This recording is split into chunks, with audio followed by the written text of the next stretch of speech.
Okay, so now let's look at the comparative adjectives in action. Эми ошол биз өткөн салыштырма сынатоочторду текстте карап көрөлү. Бул кичинекей текст.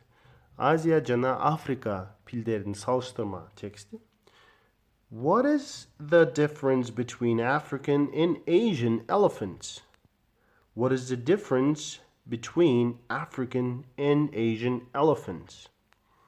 Afrika жана Азия пилдеринин ортосундагы айырма эмне?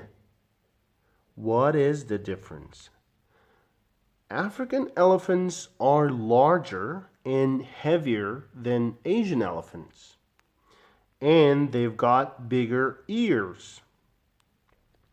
African elephants are larger and heavier than Asian elephants. And they've got bigger ears. Afrika pilderi Азия пилдерине караганда чоңураак жана оорураак.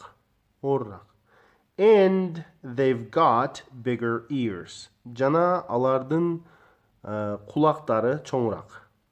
Bigger ears. Аларда чоңураак кулактары бар.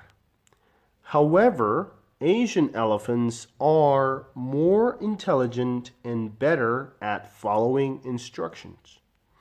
However, Asian elephants are more intelligent and better at following instructions. Бирок, Азия пилдери инструкцияларды ээрчүүдө, бир нерсе айтканды кылууда жакшыраак жана акылдуураак. More intelligent. Okay? So, intelligent uzun сынатоочу, ошондуктан more intelligent. Better, good, жакшы, better, жакшыраак. Okay?